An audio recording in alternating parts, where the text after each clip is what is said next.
പുതിയ നിയമ പെന്തിക്കോസ്ത്, അല്ലാതെ പെന്തിക്കോസ്ത് സഭയുടെ അല്ല ഞാൻ ഉദ്ദേശിക്കുന്നത്. പുതിയ നിയമത്തിൽ പെന്തിക്കോസ്ത് അതിൻ്റെ അർത്ഥതലങ്ങളാണ് നമ്മൾ പഠിച്ചുകൊണ്ടിരുന്നത്. പല കാര്യങ്ങളും നമ്മൾ പഠിച്ചു, ഞാൻ അത് ആവർത്തിക്കുന്നില്ല. എങ്കിലും നമ്മൾ കാണുന്നത് അത് പരിശുദ്ധാത്മാവ് പിതാവിൻ്റെ വാഗ്ദത്തമാണ്. അതിനുവേണ്ടി കാത്തിരിക്കണമെന്ന് ദൈവത്തിൻ്റെ യേശു കർത്താവ് തന്നെ നമ്മളോട് ശിഷ്യന്മാരോട് ആവശ്യപ്പെട്ടു എന്ന് തന്നെയല്ല. ദൈവദാസൻ ഇന്ന് പറഞ്ഞ ഒരു പ്രധാന കാര്യമാണത്. വളരെ പ്രധാനപ്പെട്ട കാര്യമാണ്. കാരണം ഈ യഹൂദന്മാരുടെ മനസ്സിലും ശിഷ്യന്മാരുടെ മനസ്സിലും ഇസ്രായേലിൻ്റെ രാജ്യം ഇങ്ങനെ അവരുടെ, നമ്മുടെ ഭാഷ പറഞ്ഞാൽ തലയ്ക്ക് പിടിച്ചിരിക്കുമ്പോൾ കർത്താവ് പറയുക, ഞാൻ ഈ പഠിപ്പിച്ചത് മുഴുവൻ ദൈവരാജ്യത്തെക്കുറിച്ചാണ്, നിങ്ങളെന്തോ പിന്നെയും ഈ ഭൗമികമായ കാര്യങ്ങളിൽ പെട്ടുപോകുന്നത്. ഒരുപക്ഷെ കർത്താവ് ഇന്ന് നമ്മളുടെ കൂടെ വന്നിട്ട് നമ്മളെ നോക്കിയാലും ഇതൊക്കെ തന്നെ ആയിരിക്കും കർത്താവ് പറയുന്നതെന്ന് എനിക്ക് തോന്നിയിട്ടുണ്ട്. കാര്യം നമ്മളൊക്കെ ഭൗമികത തലയ്ക്ക് പിടിച്ചവരായിരിക്കുന്ന ഒരു സാഹചര്യത്തിൽ. അങ്ങനെയല്ല. ദൈവരാജ്യം, ദൈവം രാജാവായിരിക്കുന്ന അവസ്ഥ, അതാണ് കർത്താവ് പഠിപ്പിച്ചത്. കർത്താവ് പ്രാർത്ഥിക്കാൻ പഠിപ്പിച്ചപ്പോഴും പറഞ്ഞത്, സ്വർഗസ്വനായ ഞങ്ങളുടെ പിതാവേ, നിൻ്റെ നാമം മഹിമപ്പെടണമേ, നിൻ്റെ രാജ്യം വരണമേ. ദൈവത്തിൻ്റെ രാജ്യം അത് നമ്മൾ ഉദ്ദേശിക്കുന്നത് പോലെയുള്ള ഈ ഭൗമിക കാര്യങ്ങളല്ല എന്നുള്ളത് നമ്മൾ മനസ്സിലാക്കണം. അതിനുവേണ്ടി അല്ല ദൈവം. കർത്താവ് തന്നെ പറഞ്ഞു, എൻ്റെ രാജ്യം അല്ല ആയിരുന്നെങ്കിൽ എൻ്റെ ചേവകർ എനിക്ക് വേണ്ടി പോരാടുമായിരുന്നു. അല്ല, എൻ്റെ രാജ്യം ഐഹികമല്ല. ഞാനിവിടെ ഒരു ഐഹിക രാജ്യം ഉണ്ടാക്കാനോ ഇവിടെ നിങ്ങൾക്ക് കുറേയേറെ പണം തരാനോ ഒന്നും വന്നതല്ല. അത് നമ്മൾ മനസ്സിലാക്കണം, അത് നമ്മൾ പറയണം. അതുകൊണ്ട് കർത്താവ് പറഞ്ഞു, ഇതിൻ്റെയൊക്കെ കാരണം, നിങ്ങൾ ഈ ഭൗമിക മോഹങ്ങളിൽ പെട്ടുപോകുന്നതിൻ്റെ കാരണം, the spirit of the Lord has not yet come upon you. പരിശുദ്ധാത്മാവ് നിങ്ങളുടെ മേൽ വന്നിട്ടില്ല. But when the Holy Spirit will come upon you, you shall receive power and you shall be my witnesses in Jerusalem, all Judea, Samaria and to the ends of the earth. അത് കർത്താവ് കൃത്യമായിട്ട് പറഞ്ഞു. പരിശുദ്ധാത്മാവ് വരുമ്പം നമ്മളുടെ emphasis മാറും. Then you will think only how can you be a witness of me. You shall be my witnesses. You will not just speak about the kingdom of Israel, but you will speak about me. എൻ്റെ കാര്യമായിരിക്കും പിന്നെ പറയുന്നത് മുഴുവൻ. എൻ്റെ സാക്ഷികളാകും. പിന്നെ യേശുവാണ് നമ്മുടെ പ്രാധാന്യം. അല്ലാതെ നമ്മുടെ രാജ്യമോ പൈസയോ പദവികളോ ഒന്നുമല്ല, കസേരയോ ഒന്നുമല്ല, അതൊന്നുമല്ല. അങ്ങനെ യേശുവിൻ്റെ രാജ്യം, യേശു നമ്മുടെ ഒന്നാം സ്ഥാനത്തേക്ക് കടന്നു വരണമെങ്കിൽ അത് പരിശുദ്ധാത്മാവ് വന്നാലേ പറ്റൂ. അതിന്നും അങ്ങനെ തന്നെയാണ്. ഇന്നും എന്തുകൊണ്ടാണ് നമ്മൾ ഭൗമിക മോഹങ്ങളിൽ പെട്ടുപോകുന്നത് എന്ന് ചോദിച്ചാൽ, എന്തുകൊണ്ടാണ് സിംഹാസനം കൊതിക്കുന്നത്, എന്തുകൊണ്ടാണ് കസേര കൊതിക്കുന്നത്? ഇന്നിപ്പം സഭയിൽ പോലും കസേര കൊതിക്കുന്നവരുടെ എണ്ണം കൂടി വരികയാണ്. കർത്താവ് പറഞ്ഞതിന് നേരെ ഓപ്പോസിറ്റ്. കർത്താവ് പറഞ്ഞൊന്നും നമ്മൾ കേൾക്കുന്നില്ല, നമ്മൾ അറിയുന്നില്ല. കർത്താവ് പറഞ്ഞു, ഞാൻ ശുശ്രൂഷ ഏൽക്കുവാനല്ല, ശുശ്രൂഷിപ്പാനാണ് വന്നതെന്ന്. ഞാൻ കസേരയ്ക്ക് വേണ്ടി അല്ല വന്നത്. ശിഷ്യന്മാർ ആരാണ് വലിയവൻ എന്ന് ചോദിച്ചിരിക്കുകയാണ്. ഏറ്റവും വലിയ കസേര എനിക്കാണോ കിട്ടുന്നത്, നിനക്കാണോ കിട്ടുന്നത് ചോദിച്ചുകൊണ്ടിരുന്നപ്പോൾ കസേരയ്ക്ക് വേണ്ടി അവർ വഴക്ക് പിടിച്ചപ്പോൾ കർത്താവ് തോർത്തിന് വേണ്ടിയാണ് ഇറങ്ങി പുറപ്പെട്ടത്. They were thinking about a throne, but Jesus was thinking about a towel. അതിൻ്റെ ഡിഫറൻസ് മനസ്സിലാക്കണം. ശിഷ്യന്മാർ ത്രോൺസ് അല്ലെങ്കിൽ സിംഹാസനം കൊതിച്ചപ്പോൾ യേശു ടവൽ എടുത്തുകൊണ്ട് വന്ന് ശിഷ്യന്മാരുടെ കാലിൽ കഴുകി. അതാണ് ദൈവരാജ്യത്തിൻ്റെ പ്രത്യേകത. ദൈവരാജ്യം എന്താണ്? അതിനെക്കുറിച്ചൊക്കെ ഒത്തിരി, ദൈവരാജ്യത്തെക്കുറിച്ച് തന്നെ ഞാൻ പല ക്ലാസ്സുകൾ എടുത്തിട്ടുണ്ട്. ആ ദൈവരാജ്യം എന്താണ്? നമ്മൾ മാനുഷികമായി ചിന്തിക്കുന്നതിന് നേരെ വിപരീതമാണ് ദൈവരാജ്യം. ദൈവരാജ്യത്തിൽ നമ്മൾ ഭൂമിയിൽ വലുതായി ചിന്തിക്കുന്നത് ഒന്നുമല്ല ദൈവരാജ്യത്തിൽ വലുത്. അതിനെക്കുറിച്ച് ഞാൻ ഇന്ന് ചില കാര്യങ്ങൾ പറയാം. എന്നാൽ നമ്മൾ ഇന്നലെയും മിനിഞ്ഞാന്നുമായി മനസ്സിലാക്കിയല്ലോ, ശിഷ്യന്മാരെല്ലാം കർത്താവിനോട് അവസാനം കർത്താവ് ഉയർത്തെഴുന്നേറ്റ് അവരുടെ കൂടെ ജീവിച്ച് സ്വർഗാരോഹണം ചെയ്യുന്നതിന് തൊട്ട് മുമ്പ് പറഞ്ഞതുപോലും അവർ പറയാ, നീ ഈ കാലത്തിലാണോ ഇസ്രായേലിന് രാജ്യം യഥാസ്ഥാനത്താക്കി കൊടുക്കുന്നത്? കർത്താവ് പറഞ്ഞു, നോ, അതല്ല, അത് നിങ്ങൾ അറിയേണ്ട കാര്യമില്ല. That is something different. Why you are thinking about all these things? Why you are thinking about the kingdom of Israel? I didn't call you for that. ഞാൻ നിങ്ങളെ വിളിച്ചത് അതിനു വേണ്ടിയല്ല. But when the Holy Spirit will come upon you, you shall receive power and you shall be my witnesses in Jerusalem, all Judea, Samaria, and to the ends of the earth. That was the last words God spoke to them. Jesus spoke to them. ഇല്ലേ? അതാണ് നമ്മളവിടെ കാണുന്നത്. ഏറ്റവും ഒടുവിലായിട്ട് കർത്താവ് പറഞ്ഞ വാക്കാണ്, എന്നാൽ പരിശുദ്ധാത്മാവ് നിങ്ങളുടെ മേൽ വരുമ്പോൾ നിങ്ങൾ ശക്തി ലഭിച്ചിട്ട് യെരൂശലേമിലും യഹൂദിയയിലും ശമരിയയിലും ഭൂമിയുടെ അറ്റത്തോളം എൻ്റെ സാക്ഷികളാകും. ഇത് പറഞ്ഞ ശേഷം അവർ കാണുക അവൻ ആരോഹണം ചെയ്തു. That was the last verse when Jesus was living in this world. Just before he was ascending, before his ascension, he was speaking these words. ഞാൻ പറഞ്ഞല്ലോ, ഒരാൾ മരിക്കുന്നതിന് മുമ്പ് പറയുന്ന കാര്യങ്ങൾ അല്ലെങ്കിൽ വേർപിരിയുന്നതിന് മുമ്പ് പറയുന്ന കാര്യങ്ങൾ വളരെ പ്രാധാന്യമുള്ളതാണ്. അതുകൊണ്ട് യേശുവിൻ്റെ വാക്കുകളിലെ ഏറ്റവും പ്രാധാന്യം അർഹിക്കുന്ന കാര്യം തന്നെ, you shall receive power when the Holy Spirit will come upon you. പരിശുദ്ധാത്മാവിനെ പ്രാപിക്കാനുള്ള ആഹ്വാനം നൽകിക്കൊണ്ടാണ് യേശു കർത്താവ് ശരിക്കും പറഞ്ഞാൽ ഉയരത്തിലേക്ക് കരേറിപ്പോകുന്നത് പോലും. അതുകൊണ്ട് നമ്മളും ആ കാര്യം മറക്കാനായിട്ട് പാടില്ല. Jesus will come again. പക്ഷെ കർത്താവ് പറയാണ്, ഞാൻ വരുന്നത് വരെ, ഞാൻ എൻ്റെ പിതാവിൻ്റെ ഭവനത്തിൽ ഇരിക്കുന്ന കാലത്തോളവും നിങ്ങളുടെ കൂടെ ഇരിക്കാൻ ഒരാളെ ഞാൻ അയച്ചിട്ടുണ്ട്. അതാണ് ഹോളി സ്പിരിറ്റ്. അത് നമ്മൾ മനസ്സിലാക്കണം. അതുവരെ അതിനു വേണ്ടി നിങ്ങൾ കാത്തിരിക്കണം. പരിശുദ്ധാത്മാവ് വരുന്നത് വരെ അവരെന്ത് ചെയ്തു? അവർ കാത്തിരുന്നു. ഞാൻ പറഞ്ഞല്ലോ, വെറുതെ വരുമ്പം വരട്ടെന്ന് പറഞ്ഞിരിക്കുകയല്ലായിരുന്നു. വലിയൊരു ഏണസ്റ്റ്നെസ് അവർക്കുണ്ടായിരുന്നു. അവരെല്ലാം അവിടെ നമ്മൾ കാണുന്നത്, അവരെല്ലാം എന്ത് ചെയ്തു? അവർ പാർത്ത മാളിക മുറിയിൽ കയറിപ്പോയി. അവിടെ ശിഷ്യന്മാരെല്ലാവരും ഒരുമനപ്പെട്ട് പ്രാർത്ഥന കഴിച്ചു പോന്നു. കർത്താവിൻ്റെ പ്രോമിസ് നമുക്ക് ലഭിക്കണമെങ്കിൽ കർത്താവ് അത് തരും. പക്ഷേ നമ്മുടെ ഭാഗത്ത് നിന്ന് അതിനുവേണ്ടിയുള്ള ആകാംക്ഷയോടെയുള്ള പ്രാർത്ഥന ആവശ്യമുണ്ട്. That is very essential. ദൈവം നിങ്ങൾക്കൊരു വാഗ്ദത്തം തന്നെങ്കിൽ ആ വാഗ്ദത്തം എന്ന് പറയുമ്പോഴും ഇവിടെ ചിന്തിക്കുന്നതെല്ലാം എനിക്കൊരു BMW തരാമെന്ന് കർത്താവ് വാഗ്ദത്തം ചെയ്തിട്ടുണ്ടെന്നൊക്കെ. അതൊക്കെ അല്ല ഞാൻ പറഞ്ഞത്. കർത്താവ് ഒരു വാഗ്ദത്തം നിങ്ങൾക്ക് തന്നെങ്കിൽ, കർത്താവ് പരിശുദ്ധാത്മാവിനെ വാഗ്ദത്തം ചെയ്തെങ്കിൽ, കിട്ടുന്നെങ്കിൽ കിട്ടിക്കോട്ടെന്ന് പറഞ്ഞിരിക്കുകയല്ല. You need to sit down and pray for the Holy Spirit. ശിഷ്യന്മാർ അതിനുവേണ്ടി കാത്തിരുന്നു. ഇന്ന് ഞാൻ പറയട്ടെ, എൻ്റെ വാക്കുകൾ കേൾക്കുന്നവരിൽ ആരെങ്കിലും പരിശുദ്ധാത്മാവിനെ പ്രാപിച്ചിട്ടില്ലെങ്കിൽ അഥവാ പരിശുദ്ധാത്മാവിന് വേണ്ടി കാംക്ഷിക്കുന്നുവെങ്കിൽ, God wants you to sit and pray for the Holy Spirit. നിങ്ങൾ അതിനുവേണ്ടി പ്രാർത്ഥിക്കേണ്ടത് ആവശ്യമാണ്. അങ്ങനെ ദൈവത്തിൻ്റെ പരിശുദ്ധാത്മാവ് അവരുടെ മേൽ വന്നു. അവർ എല്ലാവരും ഒരുമിച്ച് കൂടിയിരുന്നു. 120 പേർ ഒരുമിച്ച് കൂടിയിരുന്നപ്പോൾ ദൈവത്തിൻ്റെ പരിശുദ്ധാത്മാവ് പെന്തക്കോസ്ത് നാൾ വന്നപ്പോൾ അവരുടെ മേൽ വന്നു.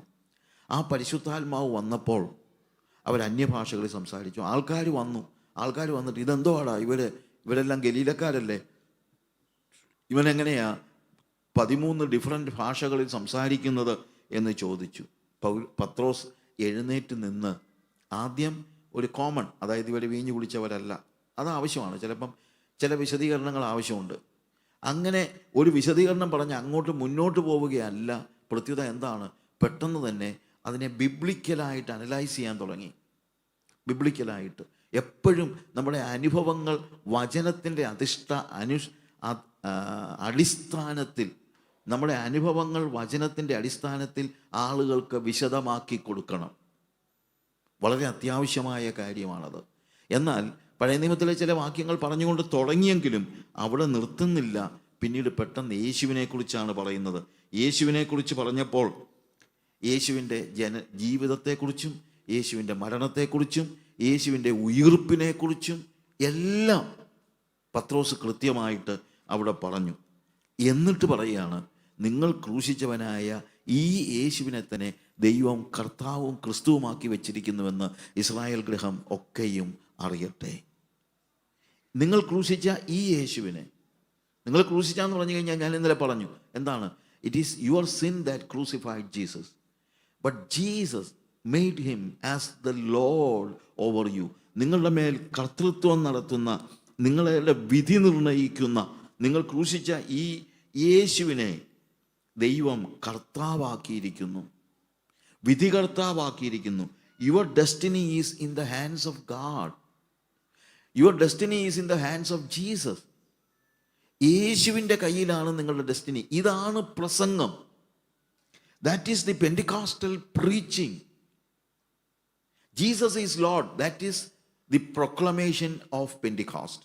പെന്തിക്കോസിൻ്റെ പ്രഖ്യാപനം യേശു കർത്താവാണെന്നുള്ളതാണ്. പെന്തിക്കോസിൻ്റെ പ്രസംഗം ഈ യേശുവാണ് നിങ്ങളുടെ വിധി നിർണയിക്കുന്നത് എന്നുള്ളതാണ്. ഈ യേശുവാണ് നിങ്ങളുടെ വിധി നിർണയിക്കുന്നത്. Jesus decides. നിങ്ങളുടെ വിധി യേശുവിൻ്റെ കരങ്ങളിലാണ്. ഈ യേശുവിനെ നിങ്ങൾ സ്വീകരിച്ചാൽ നിങ്ങൾ യേശുവിനോടൊപ്പം സ്വർഗത്തിലേക്ക് പോകും. ഇല്ലെങ്കിൽ നിങ്ങൾ നരകത്തിലേക്കാണ് പോകുന്നത്. നിങ്ങളെ ശിക്ഷ വിധിക്കുവാനുള്ള അധികാരം യേശുവിനുണ്ട്.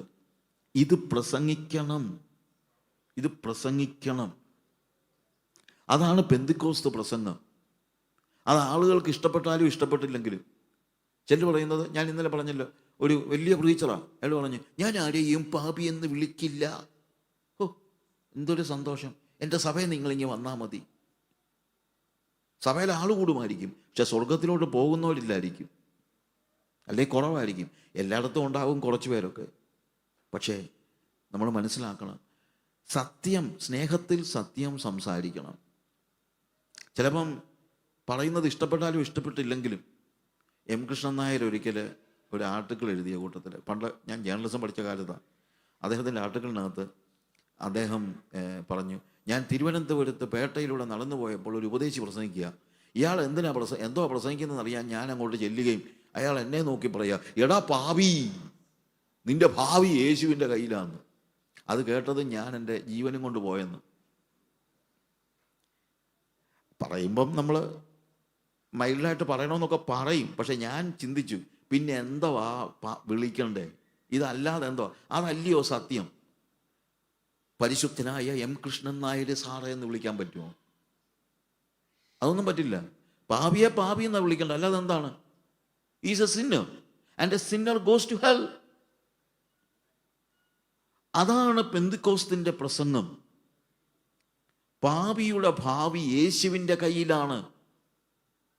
നിങ്ങൾ യേശുവിനെ ക്രൂശിച്ചു, നിങ്ങളുടെ പാപം യേശുവിനെ ക്രൂശിച്ചു. പക്ഷേ ഇന്ന് ആ യേശുവിനെ ദൈവം കർത്താവും ക്രിസ്തുവുമാക്കിയിരിക്കുന്നു. അവൻ്റെ അടുക്കൽ വന്നാൽ നിങ്ങൾക്ക് വിടുതലുണ്ട്. ഇതാണ് പെന്തിക്കോസ്ത് പ്രസംഗം. പെന്തിക്കോസ്ത് പ്രസംഗം നാശത്തിൻ്റെ പ്രസംഗമല്ല. പെന്തിക്കോസ്ത് പ്രസംഗം രക്ഷയുടെ പ്രസംഗം തന്നെയാണ്. പക്ഷെ വേറൊരു കാര്യമുണ്ട്, ആ രക്ഷ യേശുവിൻ്റെ കയ്യിലാണ് എന്നുള്ള കാര്യം പറഞ്ഞ് മനസ്സിലാക്കിയാലേ പറ്റുള്ളൂ. നമ്മൾ അപ്പോസ്തലപ്രവൃത്തി 2-ാം അധ്യായത്തിൻ്റെ 37-ാമത്തെ വാക്യം വായിക്കുമ്പോൾ അവിടെ നമ്മൾ കാണുന്നത്,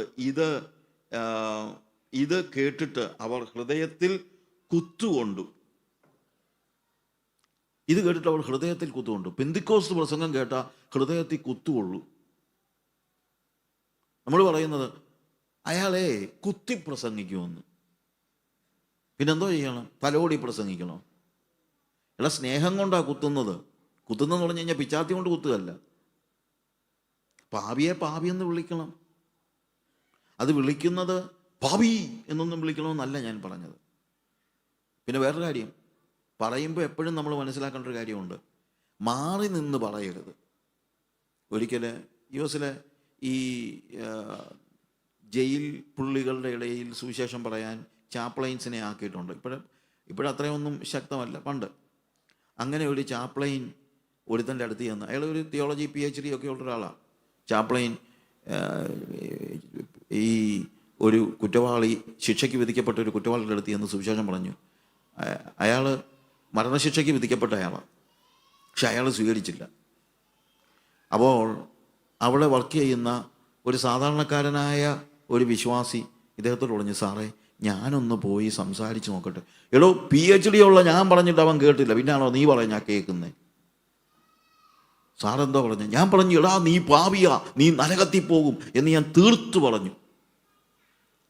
ഉടനെ ഇവൻ പറഞ്ഞു, ആയിക്കോട്ടെ സാറേ, ഞാനൊന്ന് പോയി പറഞ്ഞു നോക്കട്ടെ. പോയി പറ. അവൻ അവിടെ ചെന്നു, അവൻ സുവിശേഷം പറഞ്ഞു, അവൻ രക്ഷിക്കപ്പെട്ടു. ഉടനെ ഈ ചാപ്ലൈൻ ചോദിച്ചു, എടാ നീ എന്തോ മാജിക്കാടാ ചെയ്തത്, ഞാൻ ഇത്രയും കാര്യങ്ങൾ പറഞ്ഞിട്ട് അവൻ സ്വീകരിച്ചില്ലല്ലോ, നീ എന്തോ പറഞ്ഞപ്പോഴാണ് രക്ഷിക്കപ്പെട്ടത് എന്നെ പറഞ്ഞു. ഞാൻ അവൻ്റെ അടുത്ത് എന്ന് പറഞ്ഞു, മോനെ നമ്മളെല്ലാം പാപിയാ, ഞാനും പാപിയായിരുന്നു, നീയും പാപിയാ, എല്ലാവരും പാപികളാ, നമ്മളെല്ലാം പാപികളാ, ഞാനും നരകത്തിൽ പോകുമായിരുന്നു. ഞാനെന്നല്ല, നമ്മൾ എന്ന് പറയാൻ തുടങ്ങി. സുവിശേഷം പറയുമ്പോൾ എപ്പോഴും ആലോചിക്കണം, സഹാനുഭൂതിയോടുകൂടെ നമ്മൾ അവരോട് സംസാരിക്കുമ്പോൾ നമ്മൾ മാറി നിന്ന് പറയുകയല്ല, നമ്മളും ഇതേ അവസ്ഥയിലായിരുന്നു എന്നുള്ള നമ്മുടെ സാക്ഷ്യം പറയണം.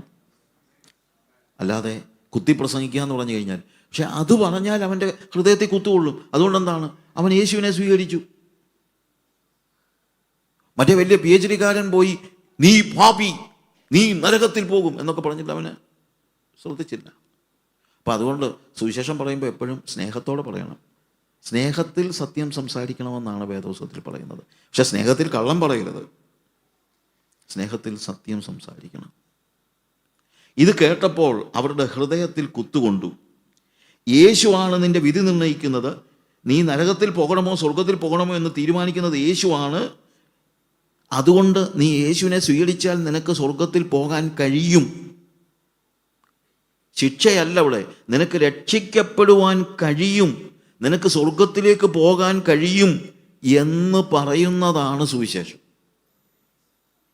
അങ്ങനെ സുവിശേഷം പറഞ്ഞപ്പോൾ നിത്യതയെക്കുറിച്ചാണ് പറഞ്ഞത്. നിത്യതയിൽ രണ്ടവസ്ഥയുണ്ട്, അതൊക്കെ പറഞ്ഞു. നിത്യതയെക്കുറിച്ച് പ്രസംഗിക്കണം, സ്വർഗത്തെപ്പറ്റിയും നരകത്തെപ്പറ്റിയും പ്രസംഗിക്കണം. അങ്ങനെ പ്രസംഗിച്ച് ആളുകളെ യേശുക്രിസ്തുവിൻ്റെ അടുക്കലേക്ക് കൊണ്ടുവന്നാൽ അവർ കർത്താവിനെ സ്വീകരിക്കും. അവരുടെ ഹൃദയത്തിൽ കുത്തുകൊണ്ടു. അവരുടെ they were cut to their heart. അവർ ചോദിക്കുക, നമ്മൾ 2-ാം അധ്യായം വായിക്കുമ്പോൾ അവർ വന്ന് ചോദിക്കുകയാണ്, അവർ പത്രോസിനോടും ശേഷം അപ്പോസ്തലന്മാരോടും, സഹോദരന്മാരായ പുരുഷന്മാരെ, ഞങ്ങൾ എന്തു ചെയ്യേണ്ടു? What shall we do? ഞങ്ങൾ എന്താ ചെയ്യേണ്ടത്? ഞങ്ങൾ എന്ത് ചെയ്യണമെന്നാണ് നിങ്ങൾ പറയുന്നത്? ഞങ്ങൾക്ക് സ്വർഗത്തിൽ പോകണം, ഞങ്ങൾ എന്താ ചെയ്യേണ്ടത്? ശരിയായി സുവിശേഷം പ്രസംഗിച്ചാൽ ഇതായിരിക്കും അതിൻ്റെ റെസ്പോൺസ് എന്ന് പറയുന്നത്. ഞങ്ങൾ എന്താ ചെയ്യേണ്ടത്? What shall we do? ഇന്ന് പ്രസംഗിച്ചു കഴിഞ്ഞാൽ ആൾക്കാർ ചോദിക്കുന്നില്ലെന്നറിയാമോ? അപ്പം ബ്രദറെ, അപ്പം യേശുവിനെ സ്വീകരിക്കണം അല്ലേ? ശരി, സ്വീകരിക്കാം. സ്വീകരിച്ചാൽ ഞങ്ങൾക്ക് എന്തോ കിട്ടും? ഇന്ന് ചോദിക്കുന്നത് എന്തോ കിട്ടുമെന്നാ. കാര്യം പ്രസംഗിക്കുന്നത് മുഴുവൻ എന്തോ കിട്ടുമെന്നാ. അതാ പ്രശ്നം. നീ രക്ഷിക്കപ്പെട്ടാലെന്ന് പോലും പറയത്തില്ല. ഇന്ന് നീ ഇവിടെ കടന്നു വരുന്നുവെങ്കിൽ യേശു ഇവിടെ വന്നിട്ടുണ്ട്, നിനക്ക് കാറ് തരും, നിനക്ക് വീട് തരും, നിനക്ക് സൗഖ്യം തരും, നിനക്കത് തരും, ഇത് തരും. ഇതേ കേൾക്കാനുള്ളൂ. ഇത് കഴിയുമ്പോൾ ആൾക്കാർ പറയും, ശരി എന്നാൽ പിന്നെ ആട്ടെ, ഞങ്ങൾക്ക് എന്തോ കിട്ടും. ഇന്ന് പ്രസംഗം കഴിയുമ്പോൾ ചോദിക്കുന്നത് ഞങ്ങൾക്ക് എന്ത് കിട്ടുമെന്നാ. എന്നാൽ പത്രോസിൻ്റെ പ്രസംഗം കഴിഞ്ഞപ്പോൾ ആളുകൾ ചോദിച്ചു, ഞങ്ങൾ എന്താ ചെയ്യേണ്ടത്?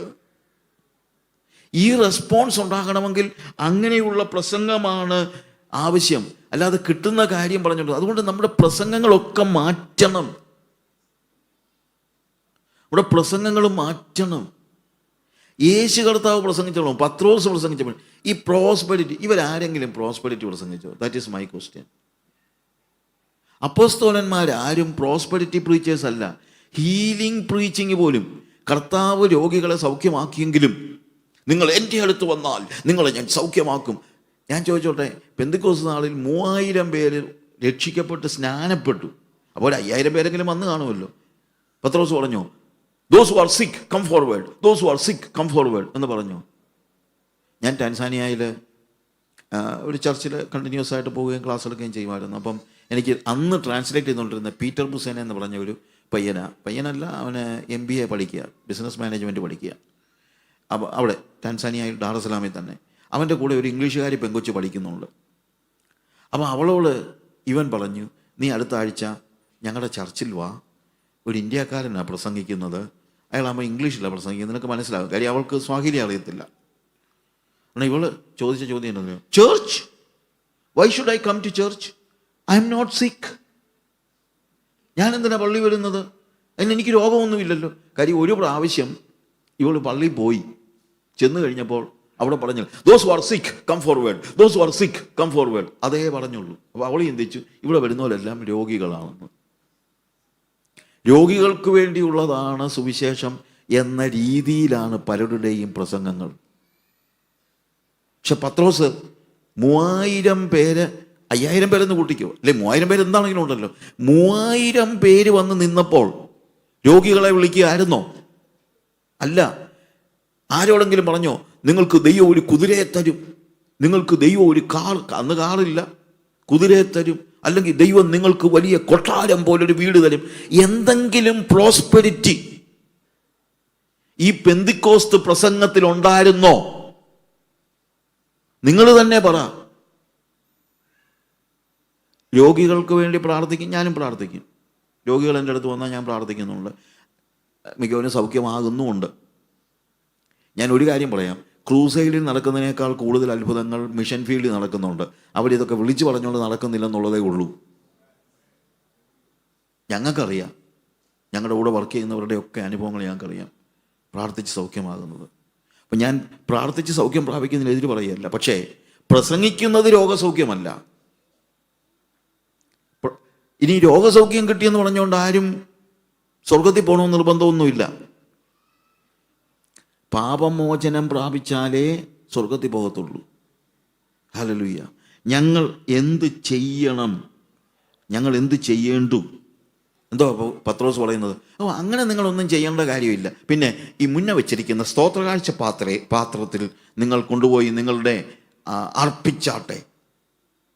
ഇല്ലേ, ഇന്ന് പ്രസംഗങ്ങളെല്ലാം കഴിയുമ്പോഴെല്ലാം നിങ്ങളുടെ മാല ഊരിയിട്, നിങ്ങളുടെ കാതിപ്പ് ഊരിയിട്, നിങ്ങൾ കാശ് കൊണ്ടിട്, നിങ്ങൾക്ക് അനുഗ്രഹം കിട്ടും. ഇതൊന്നും പ്രസംഗത്തിൻ്റെ ഭാഗമല്ല ദൈവമക്കളെ. ആരെങ്കിലും കർത്താവിന് കാശ് കൊടുക്കുന്നെങ്കിൽ, ഞാൻ ചിലപ്പോൾ പറയാറുണ്ട്, ഈ ഇപ്പോഴത്തെ പ്രസംഗം എന്നാന്ന് പറയുന്നത്, നീ 10 കൊടുത്താൽ നിനക്ക് 100 കിട്ടും. അപ്പോൾ അതുകൊണ്ട് ഇപ്പോൾ കൊടുക്കുന്നവനും ദൈവവുമായിട്ടൊരു ബിസിനസ് ചെയ്യുക, കിട്ടുമെന്ന് പറഞ്ഞല്ലേ, ഇല്ലേ? അപ്പോൾ കിട്ടാനാണ് കൊടുക്കുന്നത്, കിട്ടാൻ. എന്നാൽ സന്തോഷത്തോടെ കൊടുക്കുന്നവനെ കർത്താവ് സ്നേഹിക്കുന്നു. നീ കർത്താവിന് വേണ്ടി കൊടുത്തോ, അത് പക്ഷെ നിർബന്ധം കൊണ്ടും ആകരുത്, ലാഭേച്ഛയോടെ ആകരുത്. ഇന്ന് പലരും കൊടുക്കുന്നത് ലാഭേച്ഛയോടെയാണ്. അങ്ങനെ ടീച്ചിങ്ങും അതാണ്, നീ കൊണ്ടുപോവാ, ഇങ്ങോട്ട് കൊണ്ടുപോവാ. ഈ പൈസയുടെ കാര്യം മാത്രം പ്രസംഗിച്ച് നടക്കുന്ന ഇവരെ നിങ്ങൾ വിശ്വസിക്കരുത്. അങ്ങനെയുള്ളവര് വാസ്തവത്തിൽ മാമോനെ സേവിക്കുന്നവരാണ്. അവർ പ്രസംഗിക്കുന്നത് ബൈബിളൊക്കെ വെച്ചോണ്ടായിരിക്കും പ്രസംഗിക്കുന്നത്, ശരിയാ, പക്ഷേ മാമോനെയാണ് അവർ പ്രസംഗിക്കുന്നത്. പക്ഷെ പെന്തിക്കോസ്ത് പ്രസംഗം മാമോനെയല്ല, അത് നിങ്ങൾ മനസ്സിലാക്കണം. അവിടെ ഒരു കാരണവശാലും ഈ ലൗകികമായ കാര്യങ്ങളെക്കുറിച്ച് സംസാരിക്കുന്നില്ല, ഭൗമികമായ കാര്യങ്ങളെക്കുറിച്ച് സംസാരിക്കുന്നില്ല. ഞങ്ങൾ എന്ത് ചെയ്യണം? നിങ്ങൾ ഒന്നും ചെയ്യണ്ടെന്നല്ല പറയുന്നത്, നിങ്ങൾ ചിലത് ചെയ്യണം. നമുക്കും ചിലത് ചെയ്യാനുണ്ട് പ്രിയമുള്ളവരെ, അതും നമ്മൾ മനസ്സിലാക്കണം. ഒന്നും ചെയ്യണ്ട എന്ന് പഠിപ്പിക്കുന്നവരുണ്ട്. ഇവിടെ എന്താ പറയുന്നത്? പത്രോസ് അവരോട്, നിങ്ങൾ മാനസാന്തരപ്പെട്ട് നിങ്ങളുടെ പാപങ്ങളുടെ മോചനത്തിനായി ഓരോരുത്തൻ യേശുക്രിസ്തുവിന്റെ നാമത്തിൽ സ്നാനമേൽപ്പിൻ, എന്നാൽ പരിശുദ്ധാത്മാവ് എന്ന ദാനം ലഭിക്കും. നിങ്ങൾക്ക് ചെയ്യാൻ ചില കാര്യങ്ങളുണ്ട്. നിങ്ങൾ ഒന്നും ചെയ്യണ്ട എന്ന് പഠിപ്പിക്കുന്ന ചില ടീച്ചിങ് ഉണ്ട്, അങ്ങനെ പഠിപ്പിക്കുന്നവരുണ്ട്. അത് ആരൊക്കെ രക്ഷിക്കപ്പെടണമെന്ന് ദൈവം മുൻനിർണയിച്ചിട്ടുണ്ട്. അങ്ങനെ മുൻനിർണയിച്ചിട്ടുള്ളത് കൊണ്ട് നിങ്ങൾ ചിന്തിച്ചാലും നിങ്ങൾക്ക് രക്ഷപ്പെടാൻ പറ്റത്തില്ല. നിങ്ങൾ രക്ഷിക്കപ്പെട്ടു, നിങ്ങളെ കർത്താവ് അങ്ങ് കൊണ്ടുപോയിക്കോളും, നിങ്ങളൊന്നും ചെയ്യണ്ട, കൃപയാ കൃപ എന്ന് പറഞ്ഞ് വ്യാജ കൃപയുടെ പ്രചാരകർ ഒത്തിരി ഇറങ്ങിയിട്ടുണ്ട്. ഇല്ല പ്രിയമുള്ളവരെ, നമ്മളൊരു കാര്യം മനസ്സിലാക്കണം. ദൈവത്തിൻ്റെ കൃപ ഒരു വശത്ത്, നമ്മുടെ ഫെയ്ത്ത് മറുവശത്ത്. ഇത് രണ്ടും കൂടെ കൂടുമ്പോഴാണ് ഒരാൾ രക്ഷിക്കപ്പെടുന്നത്. കർത്താവ് നമ്മളെ പ്രീഡെസ്റ്റിനേഷൻ കേട്ടിട്ടില്ലേ ബ്രദറെ? പക്ഷെ വേറൊരു കാര്യമുണ്ട്, നിങ്ങൾ വാക്യം വായിക്കുമ്പോൾ മൊത്തം വായിക്കണം. അവൻ മുന്നറിഞ്ഞവരെ മുൻനിയമിച്ചും. മുൻനിയമനമല്ല മുന്നിൽ നടക്കുന്നത്, മുന്നറിവാണ് മുന്നിൽ നടക്കുന്നത്. അവിടെ നിനക്ക് ചില ഉത്തരവാദിത്തങ്ങളുണ്ട്. അവൻ മുന്നറിഞ്ഞവരെ മുൻനിയമിച്ചവരെ വിളിച്ചവരെ നീതീകരിച്ചവരെ തേജസ്കരിച്ചുമിരിക്കുന്നു. മുന്നറിഞ്ഞവർ. കർത്താവിന് ആരൊക്കെ രക്ഷിക്കപ്പെടുമെന്ന് അറിയാം. പക്ഷേ ആരൊക്കെ രക്ഷിക്കപ്പെടണമെന്ന് ദൈവം നേരത്തെ തീരുമാനിച്ചിട്ടുണ്ട്. അതുകൊണ്ട് നിങ്ങൾ പ്രത്യേകിച്ചൊന്നും ചെയ്യേണ്ട കാര്യമില്ല എന്ന് പഠിപ്പിക്കുന്ന ഒത്തിരി പേരുണ്ട്. ഈയിടെ ഒരാൾ പ്രസംഗിച്ചു പറഞ്ഞു, യേശുക്രിസ്തു എല്ലാവർക്കും വേണ്ടി കാൽവറി ക്രൂശിൽ മരിച്ചു എന്ന് ഞാൻ വിശ്വസിക്കുന്നില്ല. പ്രത്യുത മുൻ നിയമിച്ചതായ ആളുകൾക്ക് വേണ്ടി മാത്രമാണ് യേശു കാൽവറി ക്രൂശിൽ മരിച്ചത് എന്ന് പഠിപ്പിക്കുന്ന ആളുകൾ വരെയുണ്ട്. പക്ഷേ വേദോസം എന്താ പറയുന്നത്? വേദോസം പറയുന്നത് ജോൺ 3:16 എന്താ പറയുന്നത്? For God so loved the world so that whosoever believeth in him shall not perish but will have eternal life. അപ്പോൾ അതിനകത്ത് എൻ്റെ വിശ്വാസം ഒരു ഘടകമാണ്. ദൈവത്തിൻ്റെ കൃപ മാത്രമല്ല, തൻ്റെ ഏകജാതനായ പുത്രനിൽ വിശ്വസിക്കുന്ന ഏവനും നശിച്ചു പോകാതെ നിത്യജീവൻ പ്രാപിക്കേണ്ടതിന് ദൈവം അവനെ നൽകുവാൻ തക്കവണ്ണം ലോകത്തെ സ്നേഹിച്ചു. അപ്പോൾ കൃപ ഒരു വശത്തുണ്ട്, പക്ഷേ വിശ്വാസം മറുവശത്തുണ്ട്. ഈ കൃപയെ ഒഴുകുമ്പോഴും എൻ്റെ ഫെയ്ത്തുമായിട്ട് അത് ലിങ്ക് ആകുന്നില്ലെങ്കിൽ ഞാൻ രക്ഷിക്കപ്പെടുകയില്ല. അതുകൊണ്ട് എനിക്ക് ചിലത് ചെയ്യാനുണ്ട്. അത് അങ്ങനെ നമുക്കൊന്നും ചെയ്യാനില്ല. ആരൊക്കെ രക്ഷിക്കപ്പെടണമെന്നും ആരൊക്കെ സ്വർഗത്തിൽ പോകണമെന്നും ദൈവം ഓൾറെഡി തീരുമാനിച്ചിട്ടുണ്ട്. ഇനി എനിക്കൊന്നും ചെയ്യാനില്ല എന്ന് പഠിപ്പിക്കുന്നവരായ ആളുകൾ, അത് ഒരു കാലഘട്ടത്തിൽ വളരെ ദോഷമുണ്ടാക്കിയ ഒരു ടീച്ചിങ്ങാണ്. നിങ്ങൾക്കറിയാമല്ലോ, വില്യം കേറി ഇന്ത്യയിലേക്ക് വരാനായിട്ട് ആഗ്രഹിച്ചു. സ്റ്റോറികൾ പറയാൻ സമയമില്ലെങ്കിലും പറഞ്ഞാലേ പറ്റുള്ളൂ. അദ്ദേഹം വന്ന് പറഞ്ഞപ്പോൾ, അവിടുത്തെ ബാപ്റ്റിസ്റ്റ് മിഷൻ ഗ്രൂപ്പിൽ അദ്ദേഹം ഇത് പറഞ്ഞപ്പോൾ അവർ പറഞ്ഞ വാചകം എന്നാണെന്നറിയാമോ? William Carey, you need to know one thing. If God wants to save the heathen people in India, he will do something. It is none of your business. ദൈവം ഇന്ത്യയിലെ വിജാതീയരെ രക്ഷിക്കാൻ തീരുമാനിച്ചിട്ടുണ്ടെങ്കിൽ അവർ രക്ഷിക്കപ്പെട്ടോളും. അതിന് നീ പ്രത്യേകിച്ചൊന്നും ചെയ്യേണ്ട കാര്യമില്ല എന്നാണ് വില്യം കേറിയോട് മിഷൻ ഓർഗനൈസേഷൻ പറഞ്ഞത്. അത് കേട്ട ആ മനുഷ്യൻ അവിടെങ്ങാനും ഇരുന്നായിരുന്നെങ്കിൽ ഇന്ത്യയുടെ ഗതി എന്തായേനെ? ഹല്ലേലൂയ. അതുകൊണ്ട് പ്രിയമുള്ളവരെ, വിശ്വസിക്കുന്നവൻ രക്ഷിക്കപ്പെടും. കർത്താവിൻ്റെ നാമം വിളിച്ചപേക്ഷിക്കുന്ന ഏവനും രക്ഷിക്കപ്പെടും. അതാണ് നമ്മൾ മനസ്സിലാക്കുന്നത്. അവിടെ നേരത്തെ തന്നെ പറയുന്നുണ്ടല്ലോ, പത്രോസ് തന്നെ പ്രസംഗിക്കും പറയുന്നുണ്ട്, കർത്താവിൻ്റെ നാമം വിളിച്ചപേക്ഷിക്കുന്ന ഏവനും രക്ഷിക്കപ്പെടും. കർത്താവിൻ്റെ കൃപ ഒരു വശത്തുണ്ട്, പക്ഷേ നമുക്കൊന്നും ചെയ്യാനില്ല എന്ന ഉപദേശം ഒരു ബിബ്ലിക്കൽ ടീച്ചിങ് അല്ല എന്ന് നിങ്ങൾ മനസ്സിലാക്കണം. നമുക്ക് ചെയ്യാനുണ്ട്. എന്താ ചെയ്യാനുള്ളത്? അവൻ്റെ അടുത്തേക്ക് വരിക, വിശ്വസിക്കുക. ഇവിടെ ആൾക്കാർ വന്നിട്ട് ചോദിക്കുകയാണ്, അവർ ഹൃദയത്തിൽ കുത്തുകൊണ്ട് ചോദിക്കുകയാണ്, ഞങ്ങൾ എന്ത് ചെയ്യേണ്ടു? പത്രോസ് പറഞ്ഞു, യെസ്, നിങ്ങൾ ചിലത് ചെയ്യാനുണ്ട്. സ്വോത്രകാഴ്ച ഇടണമെന്നല്ല പറഞ്ഞത്. ഇന്ന് മിക്ക പ്രോസ്പെരിറ്റി പ്രീച്ചേഴ്സും ഏറ്റവും കൂടുതൽ പ്രസംഗിക്കുന്നത് സ്വോത്രകാഴ്ചയുടെ കാര്യമാണ്. I am sorry to say, ആഫ്രിക്കയിൽ ഞാൻ പ്രവർത്തിക്കുമ്പോൾ ചില സഭകളിലൊക്കെ ചെന്ന് കഴിഞ്ഞാൽ നമുക്ക് തന്നെ അങ്ങ് സങ്കടം തോന്നും. 8 സ്വോത്രകാഴ്ച എടുത്ത സഭായോഗം വരെ ഞാൻ കണ്ടിട്ടുണ്ട്. ഓരോ കാര്യം പറഞ്ഞ് സ്വോത്രകാഴ്ച. പ്രിയമുള്ളവരെ, ആളുകളുടെ ആത്മീയതയ്ക്ക് വേണ്ടി നീ എന്തെങ്കിലും പറ. അവർ കൊടുക്കുന്നെങ്കിൽ കൊടുക്കട്ടെ. അങ്ങനെ അവരെ ആത്മീയമായി വളർത്തിയാൽ പിന്നെ കൊടുക്കേണ്ട കാര്യം പറയുക പോലും വേണ്ട, അവർ കൊടുത്തോളൂ. ഹല്ലേലൂയ. അതൊക്കെ അനുഭവിക്കുന്ന ആളുകളാണ്. ഞങ്ങളൊക്കെ അനുഭവിക്കുന്ന ആളുകളാണ്. ഞാൻ 40 വർഷമായിട്ട് സുവിശേഷ പ്രവർത്തനങ്ങളിൽ ഇൻവോൾവ് ആണ്. 40 വർഷമായിട്ട്. 30 വർഷത്തിന് മുമ്പാണ് ഞങ്ങൾ നോർത്ത് ഇന്ത്യയിൽ സുവിശേഷ പ്രവർത്തനം തുടങ്ങിയത്. 100-ലേറെ മിഷണറിമാരും പല മടങ്ങ് ഒരു മിഷണറിക്ക് തന്നെ 5-6 സഭകളുള്ള പല മിഷണറിമാരുണ്ട്. 100 ചില്ലുവാനും മിഷണറിമാർ ഞങ്ങൾക്കുണ്ട്. ഇവരുടെ എല്ലാ കാര്യങ്ങളും നടക്കുന്നത് ഇറ്റ് ഈസ് ബൈ ഫെയ്ത്ത്. ഞങ്ങളോ ഞങ്ങളുടെ മിഷണറിമാരോ പണം ചോദിക്കുന്നവരല്ല എന്ന് വെച്ചുകൊണ്ട് ഞങ്ങൾ ആരും പട്ടിണി കിടക്കുന്നുമില്ല. God is providing everything. God is faithful. ദൈവം വിശ്വസ്തൻ. അത് ദൈവം ചെയ്തോളും. അതല്ല ഞാൻ പറഞ്ഞതെന്നാന്ന് ചോദിച്ചു കഴിഞ്ഞാൽ മറ്റൊന്നുമല്ല. ഇവിടെ പത്രോസ് പറയുന്നത്, ഇത്രയും ആൾക്കാരൊക്കെ വന്നതല്ലേ, എല്ലാം കാശുകാരാ, എന്നാൽ പിന്നെ ഒരു സ്വത്രാഴ്ച എടുത്തേക്കാമെന്ന് പത്രോസ് ചിന്തിച്ചില്ല. പത്രോസ് പറഞ്ഞു, നിങ്ങൾ ചിലത് ചെയ്യാനുണ്ട്. എന്ത്? നിങ്ങൾ മാനസാന്തരപ്പെട്ട് നിങ്ങളുടെ പാപങ്ങളുടെ മോചനത്തിനായി ഓരോരുത്തൻ യേശുക്രിസ്തുവിന്റെ നാമത്തിൽ സ്നാനമേൽപ്പീൻ, എന്നാൽ പരിശുദ്ധാത്മാവ് എന്ന ദാനം നിങ്ങൾക്ക് ലഭിക്കും. ഇതാണ് പെന്തിക്കോസ്ത് പ്രസംഗം. പെന്തിക്കോസ്തിൻ്റെ പ്രസംഗം എന്ന് പറഞ്ഞാൽ അപ്പുറത്തായിട്ട് പെന്തിക്കോസ്ത് ആഹ്വാനം എന്ന് പറയാം. This is what the Pentecost is asking people to do. ഇത് ചെയ്യാനാണ്. ഇതാണ് നമ്മൾ ആളുകളെ ഇതിലേക്കാണ് നയിക്കേണ്ടത്. പത്രോസ് അതാ ചെയ്തത്. പത്രോസ് ഈ ഒരു വാക്യം വായിച്ചാൽ എനിക്ക് ഭയങ്കര ഇഷ്ടമായി ഈ വാക്യം. എന്നാണെന്നറിയാമോ? ഇതിനകത്ത് മുഴുവൻ സുവിശേഷമുണ്ട്.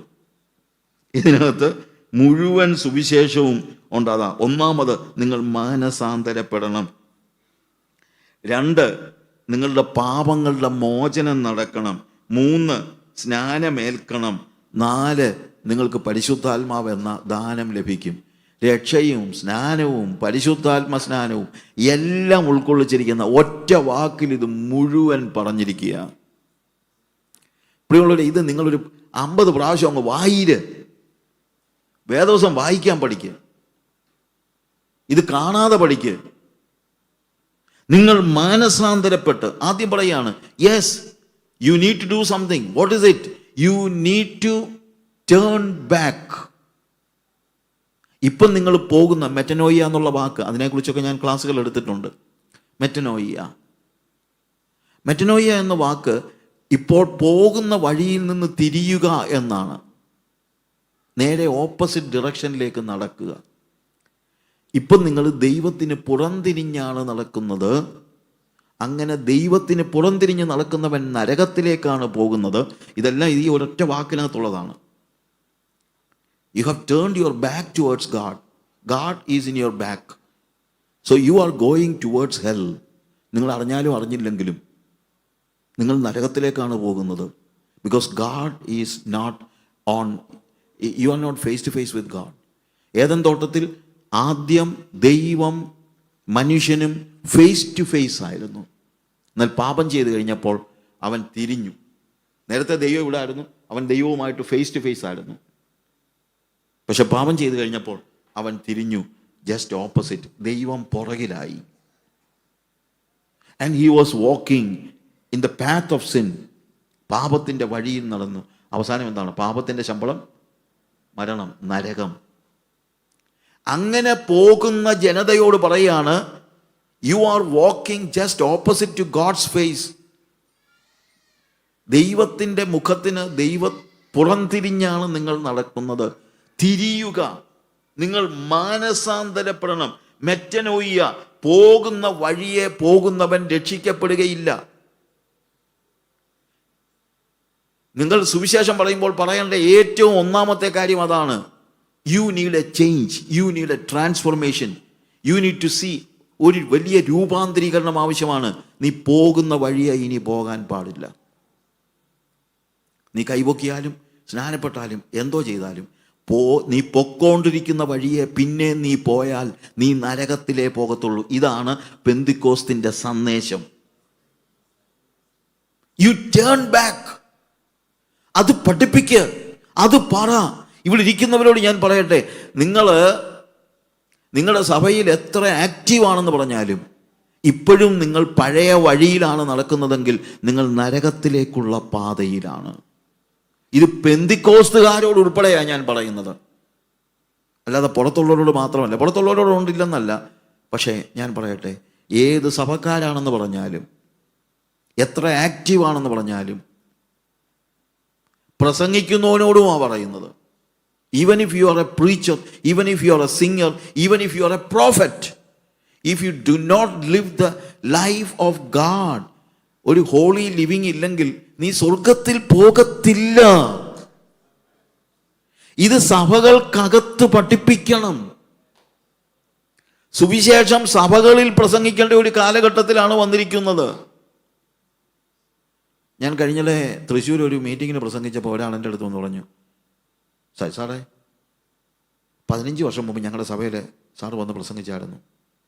അന്ന് സാറ് പറഞ്ഞു, ഒരു 15 കൊല്ലം കൂടെ കഴിഞ്ഞാൽ സുവിശേഷം സഭകളിൽ പ്രസംഗിക്കേണ്ടി, മാനസാന്തര സന്ദേശം സഭകളിൽ പ്രസംഗിക്കേണ്ട സമയം വരുമെന്ന്. ഇപ്പോൾ വന്നിരിക്കുക സാറേ. ഇവിടെയും ഞാൻ പറയട്ടെ, ദൈവത്തിന് പുറംതിരിഞ്ഞ് നടക്കുന്ന വ്യക്തികൾ, അവർ സഭയിലെ കമ്മിറ്റി മെമ്പറാന്ന് പറഞ്ഞാലും, പ്രസംഗിക്കുന്നവരാണെന്ന് ചില കടത്തി പറഞ്ഞാൽ, പാസ്റ്റർമാരാന്ന് പറഞ്ഞാലും, ദൈവത്തിന് പുറംതിരിഞ്ഞ് നടക്കുന്നവൻ സ്വർഗത്തിൽ പോകത്തില്ല. അതുകൊണ്ട് പത്രോസ് പറയാണ്, ഇവരൊക്കെ യഹൂദന്മാരാണ് കേട്ടോ. ഈ യഹൂദന്മാരോട് പറയാണ്, you are going on the wrong direction, so turn back. പുറംതിരിയുക. You need to take a strong step to leave your old ways and turn to God. ദൈവരാജ്യത്തിലേക്ക് തിരിയണം, ദൈവത്തിങ്കലേക്ക് തിരിയണം. കണ്ടോ, ഇപ്പൊ ദൈവരാജ്യം കയറി വന്നു. പരിശുദ്ധാത്മാവ് വന്നപ്പോൾ ദൈവരാജ്യം കയറി വന്നു. പത്രോസിന്റെ വായില് ദൈവരാജ്യം കയറി വന്നു. കണ്ടോ, you need to turn to God. അതാണ് മെറ്റനോയ എന്ന് പറയുന്നത്. അല്ലാതെ നിങ്ങൾ വേറെ നിങ്ങൾക്ക് രാജ്യം തരും മറ്റൊന്നുമല്ല, ഭൗമിക കാര്യങ്ങളൊന്നും. അതുകൊണ്ടാണ് ഞാൻ പറഞ്ഞത്, പെന്തിക്കോസ് പ്രസംഗത്തിൽ ഭൗമിക മോഹങ്ങൾ വിതറുന്ന പ്രസംഗം പെന്തിക്കോസ് പ്രസംഗമല്ല. പക്ഷെ ഇന്ന് കേൾക്കുന്നതെല്ലാം അതാ. That is not the Pentecostal teaching. അത് ദൈവത്തിങ്കിലേക്ക് മനുഷ്യനെ തിരിക്കുന്നതാണ്. നിങ്ങളുടെ പാപങ്ങളുടെ മോചനത്തിനായി, for the remission of your sin. അപ്പം you need to turn to God and you need to confess your sins and you need to get forgiveness from your sins. അതെല്ലാം ഈ ഒരൊറ്റ വാക്യത്തിൽ തന്നെ ഉണ്ട്. നിങ്ങൾ ദൈവത്തിങ്കിലേക്ക് തിരിയണം, നിങ്ങളുടെ പാപത്തെ ഏറ്റുപറഞ്ഞ് ഉപേക്ഷിക്കണം. ധൂർത്തപുത്രന്റെ ഉപമ നമ്മൾ വായിക്കുമ്പോൾ ഞാൻ ഇതുമായിട്ട് ബന്ധപ്പെടുത്തി പറയാറുള്ളതാണ്. അവനൊരു തീരുമാനമെടുത്തു, I will arise, I will go to my father and I will tell my father that I have sinned against you and heavens. I'm no more worthy to be called as your son and consider me as your servant. ഇത് അവൻ പന്നിക്കൂട്ടി കിടന്ന് പറഞ്ഞപ്പോഴേ അവൻ തിരിഞ്ഞു. അവൻ തീരുമാനമെടുത്തത് മാത്രമല്ല, അവൻ അവിടെ ഇരുന്നുകൊണ്ട് കരങ്ങളെ അടിച്ച് പാട്ടുകളെ പാടി, അതൊന്നുമല്ല. അവൻ എന്താണെന്നറിയാമോ? അവനൊരു തീരുമാനമെടുത്തു, ഇനി ഞാൻ ഈ പന്നിക്കൂട്ടി കിടക്കത്തില്ല, എൻ്റെ അപ്പനൊരു ഭവനമുണ്ട്. അവൻ തിരിഞ്ഞു അപ്പൻ്റെ ഭവനത്തിലേക്ക്. അപ്പൻ്റെ ഭവനത്തിൽ നിന്ന് ഓടിപ്പോന്നവനാണ്, അപ്പന് പുറംതിരിഞ്ഞവനാണ്, തിരിഞ്ഞു നടന്നു എന്ന് തന്നെയല്ല. അവൻ അപ്പനെ കണ്ടപ്പോൾ അപ്പൻ അവനെ കെട്ടിപ്പിടിച്ചു. അപ്പനോട് പറഞ്ഞു, അപ്പാ, ഐ ആം എ സിന്നർ. അതാണ് പാപമോചനം. നടക്കണമെങ്കിൽ പാപം ഏറ്റുപറയണം. I am a sinner, I have sinned against you and heavens, I am no more worthy to be called your son. അപ്പാ, ഞാനൊരു പാപിയാ. അവൻ ഏറ്റുപറഞ്ഞു, നിന്റെ മകനെന്ന് വിളിക്കപ്പെടുവാൻ ഞാൻ യോഗ്യനല്ല. I am a sinner and forgive my sins. അങ്ങനെ ഏറ്റുപറയുന്നവനാണ് പാപമോചനം ലഭിക്കുന്നത്. ഇത് ഏറ്റുപറയാതെ പാപമോചനം ലഭിക്കുകയില്ല. നീ സഭയിൽ വന്നാലും പാപമോചനം ലഭിക്കത്തില്ല, പാട്ടുപാടിയാലും പാപമോചനം ലഭിക്കുകയില്ല. കൃത്യമായിട്ട് നീ പാപങ്ങളെ ഏറ്റുപറയണം. പണ്ടെല്ലാം ഒന്നുമല്ലെങ്കിലും ഏറ്റുപറയുകയെങ്കിലും ചെയ്യുമായിരുന്നു. ഇന്നിപ്പോൾ അതുപോലുമില്ല. ഇന്നിപ്പോൾ ടിക്കറ്റാ മതി,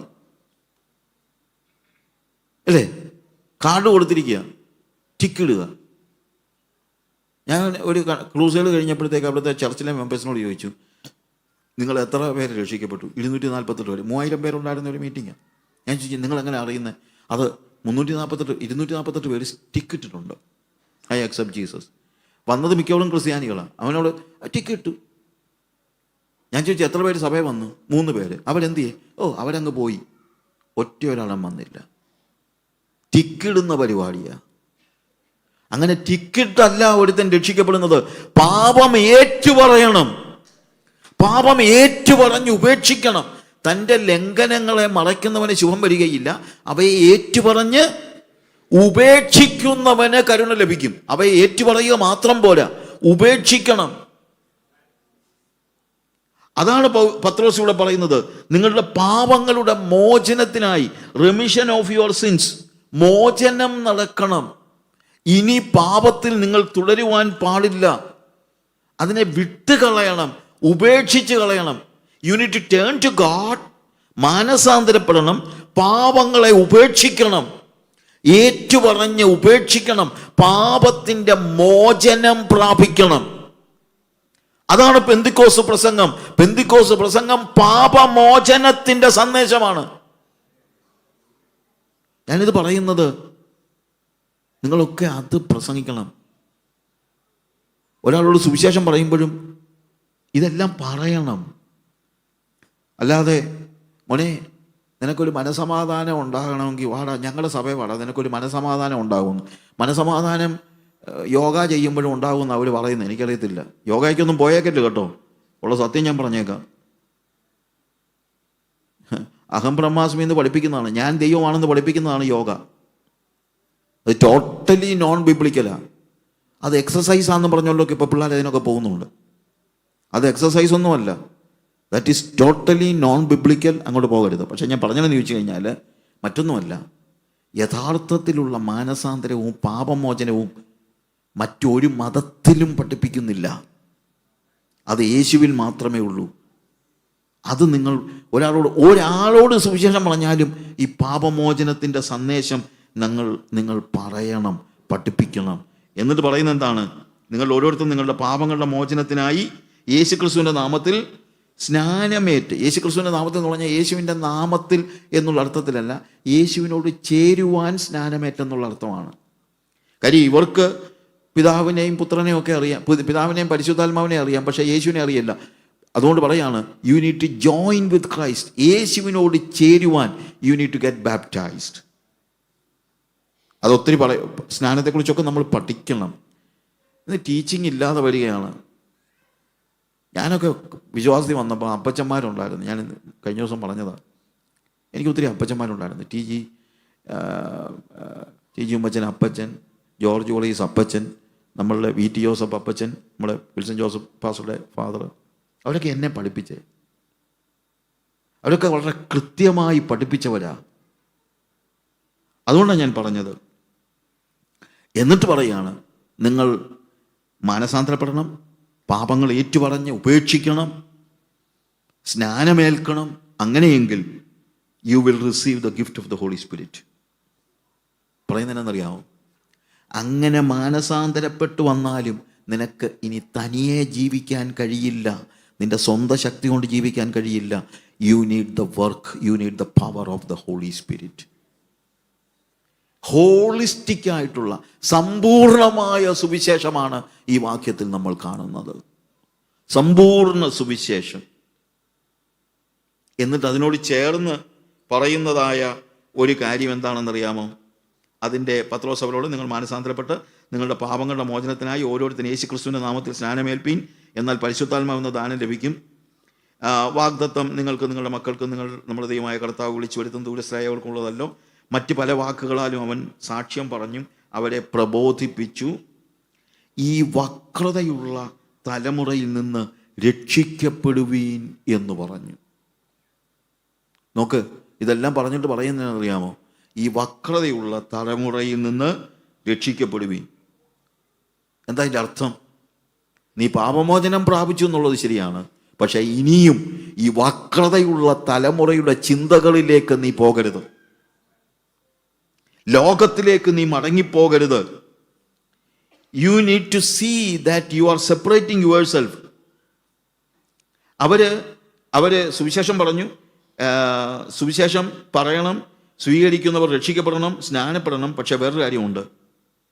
അടുത്തതായി അതിനോട് ചേർന്ന്, സ്നാനപ്പെടുന്നതിന് മുമ്പ് തന്നെ, അവർ സ്നാനപ്പെടുന്നത് പിന്നീടാണ്. സ്നാനപ്പെടാൻ അവരോട് പറഞ്ഞതേ ഉള്ളൂ. അവർ പറഞ്ഞപ്പോൾ തന്നെ എന്താണ്? മറ്റു പല വാക്കുകളാൽ അവൻ സാക്ഷ്യം പറഞ്ഞവരെ പ്രബോധിപ്പിച്ചു. ഈ വക്രതയുള്ള ഡോക്ട്രിൻ ഓഫ് സെപ്പറേഷൻ,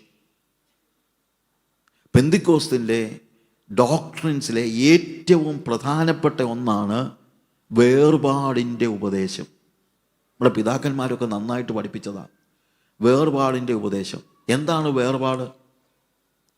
വേർപാടെന്ന് പറഞ്ഞാൽ ജനങ്ങളിൽ നിന്നുള്ള വേർപാടല്ല, മാനുഷിക ചിന്തകളിൽ നിന്നുള്ള വേർപാട്. രക്ഷിക്കപ്പെട്ടാൽ പിന്നെ പഴയതുപോലെ ജീവിക്കാൻ പറ്റില്ല.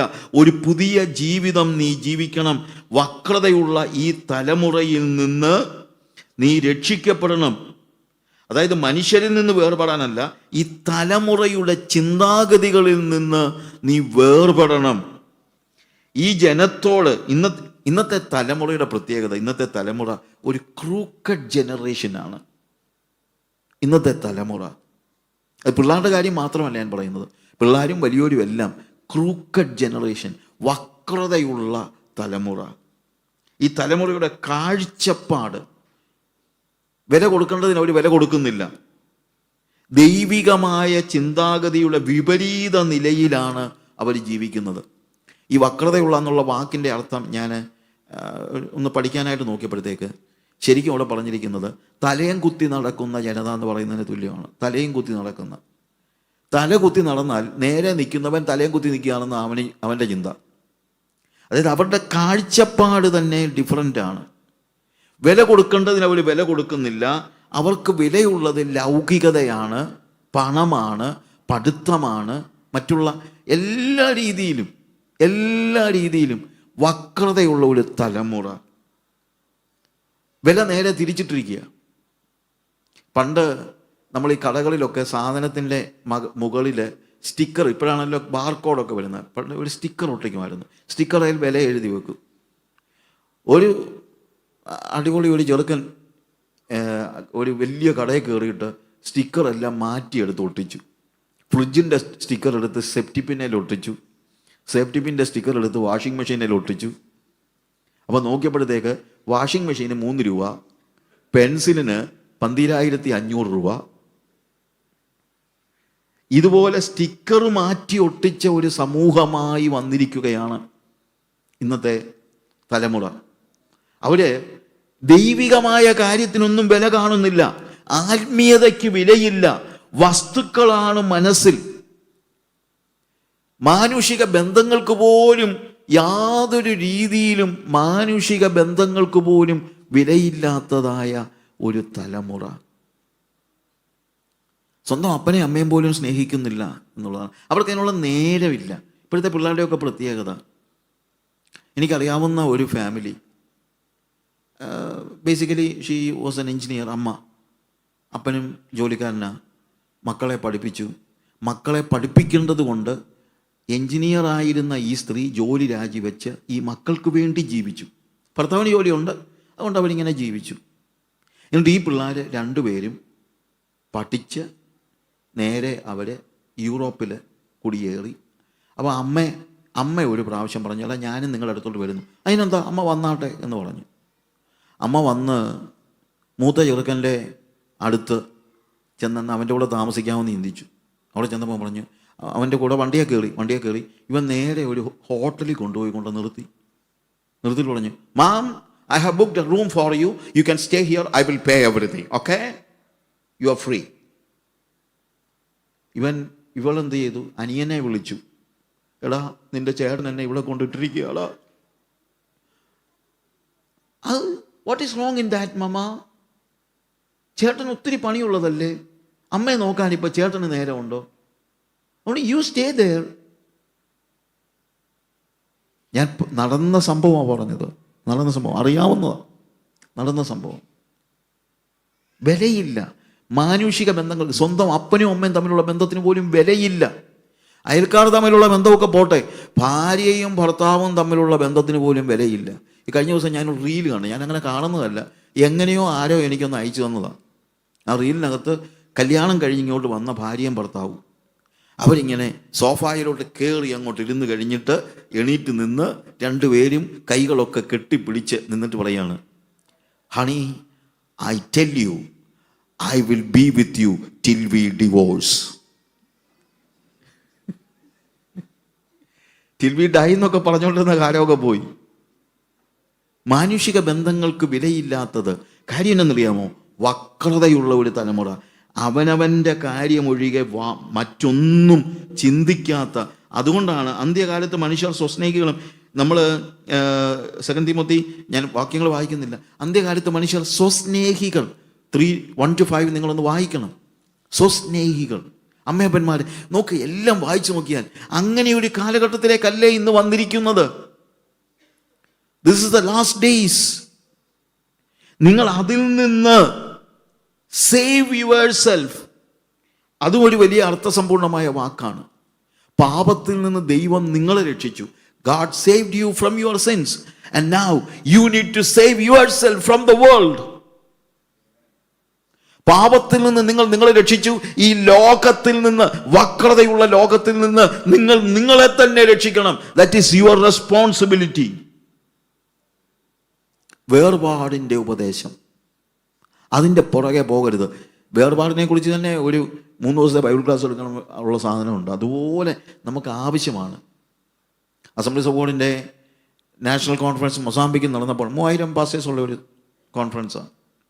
I was a guest speaker. I said, അവിടെ ഇതാ ഇതിൻ്റെ അപ്പുറത്തേതാണ് ഓരോന്നും. കാര്യം ട്രൈബൽ ബാക്ക്ഗ്രൗണ്ടിൽ നിന്ന് വന്നവരൊക്കെ ഡിവോഴ്സ് ഒന്നും അവിടെ ഒരു വിഷയം, ഡിവോഴ്സ് പോയിട്ട് ഒന്നും പറയണ്ട, ഞാനൊന്നും പറയുന്നില്ല, എനിക്ക് അങ്ങനെയുള്ള സ്ഥലമാണ്. But I was preaching on the doctrine of separation in that conference. 3 ദിവസം ഞാൻ ക്ലാസ് എടുത്തു. ഡോക്ട്രിൻ ഓഫ് സെപ്പറേഷൻ, വേർപാടിൻ്റെ ഉപദേശം ഇന്ന് എവിടെ പഠിപ്പിക്കുന്നുണ്ട്? എന്താ വേർപാടെന്നുള്ളത് പോലും അറിയത്തില്ല. ലോകത്തോടുള്ള വേർപാടാണ് വേർപാടെന്ന് പറയുന്നത്. ലൗകികമായ മോഹങ്ങളിൽ നിന്നുള്ള വേർപാടിൻ്റെ ഉപദേശം അവർ കൈക്കൊണ്ടു. മറ്റു പല വാക്കുകളാലും അവൻ സാക്ഷ്യം പറഞ്ഞ് അവരെ പ്രബോധിപ്പിച്ചു. ഈ വക്രതയുള്ള തലമുറയിൽ നിന്ന് രക്ഷിക്കപ്പെടുവീൻ. വേർപാടിൻ്റെ ഉപദേശം പഠിപ്പിച്ചു. അവൻ്റെ വാക്ക് കൈക്കൊണ്ടവർ സ്നാനമേറ്റു. വേർപാടിൻ്റെ ഉപദേശം സ്വീകരിച്ചവരാണ് സ്നാനമേറ്റത്. ഹല്ലേലൂയ. എല്ലാവരെയും പിടിച്ച് മുക്കുകയല്ല, വേർപാടിൻ്റെ ഉപദേശം സ്വീകരിച്ചവർ. ഇന്നിപ്പോൾ ഒരാൾ സ്നാനപ്പെടാൻ നമ്മൾ നോക്കിയിരിക്കുക. അത് കഴിഞ്ഞാൽ അവൻ എന്തോ ആകുമെന്നോ എന്തോ ചെയ്യുമെന്നോ ഒന്നും പഠിപ്പിക്കാതെ, ആത്മീയത പഠിപ്പിക്കാതെ, പെന്തിക്കോസ്ത് ഉപദേശം എന്താണെന്ന് പഠിപ്പിക്കാതെ വെറുതെ പിടിച്ച് മുക്കിയിട്ട് കാര്യമില്ല. അത് സ്നാനമല്ല. അവൻ്റെ വാക്ക് കൈക്കൊണ്ടവരാണ് സ്നാനമേൽക്കേണ്ടത്. അല്ലാതെ തോന്നുന്നവരെല്ലാം സ്നാനപ്പെടാനല്ല. അവൻ്റെ വാക്ക് കൈക്കൊണ്ടവർ. കൃത്യമായ ടീച്ചിങ് കൊടുത്തു വേണം ബാപ്റ്റിസം നടത്താൻ. കൃത്യമായ ടീച്ചിങ്. സ്നാനപ്പെട്ടിട്ട് നമുക്ക് ഇട്ടിട്ട് പോകാൻ പറ്റുകയില്ല. ഈ 3000 പേരന്ന് സ്നാനമേറ്റു. അവർ സ്നാനപ്പെട്ടത് ഒരു പുതിയ ജീവിതം ജീവിക്കാനാണ്. എന്നാൽ അടുത്തതായിട്ട് അവിടെ കാണുന്നത്, അവൻ്റെ വാക്ക് കൈക്കൊണ്ടവർ സ്നാനമേറ്റു. അന്ന് 3000-ഓളം പേർ അവരോട് ചേർന്നു. അതായത് സ്നാനപ്പെട്ടേച്ച് 3000 പേരും കൂടെ അവരുടെ രീതി പോവുകയല്ല. ഇന്നത്തെ ഒരു പ്രശ്നം, ചിലരുണ്ടല്ലോ, ബ്രദർ എനിക്ക് സ്നാനമേൽക്കണം, എന്നിട്ട് അത് കഴിഞ്ഞ് ഞാനങ്ങ് തീരുമാനിച്ചോളാം. സ്നാനമേറ്റിട്ടെങ്ങും പോകാനല്ല, സ്നാനമേൽക്കുന്നവർ സഭയോട് ചേരണം. അന്ന് 3000-ഓളം പേർ സ്നാനമേറ്റു. ആ 3000-ഓളം പേർ അവരോട് ചേർന്നു. പ്രിയമുള്ളവരെ, സഭയുടെ ഭാഗമാകണം, അല്ലാതെ ഇൻഡിവിജ്വൽ. ഇന്നത്തെ ഒരു വലിയൊരു പ്രത്യേകതയാണ് ഇൻഡിവിജ്വൽ സ്പിരിച്വാലിറ്റി എന്ന് വെച്ച് കഴിഞ്ഞാൽ ഞാനും എൻ്റെ ദൈവവും ഞങ്ങളത് തീരുമാനിച്ചോളാം. ഇല്ല, അങ്ങനെ ഇല്ല. അത് നമ്മൾ മനസ്സിലാക്കണം. കോവിഡ് വന്നപ്പോഴത്തേക്ക് നമ്മൾ ആ ഇൻഡിവിജ്വൽ സ്പിരിച്വാലിറ്റിക്ക് അങ്ങ് വലിയ പ്രാധാന്യം. വീട്ടിലിരുന്ന് അപ്പം നുറുക്കിയാൽ മതിയെന്ന് വരെ പറഞ്ഞു. അതപ്പം ചേട്ടനും അനിയനും അപ്പനും അമ്മയും കൂടെ ഒരുമിച്ച് നുറുക്കി അങ്ങ് തിന്നാൽ മതി, സഭയിലൊന്നും വരണ്ടാന്ന്. അതിനുശേഷം ഇപ്പം സഭയിൽ വരണ്ടാന്ന് ചിന്തിക്കുന്ന ഒത്തിരി പേരും ഉണ്ട്. അത് ഞാൻ ദൈവമായിട്ട് എൻ്റെ ബന്ധം സൂക്ഷിക്കുന്നുണ്ട്. പ്രിയമുള്ളവരെ, അങ്ങനെ ഒരു കാര്യമില്ല.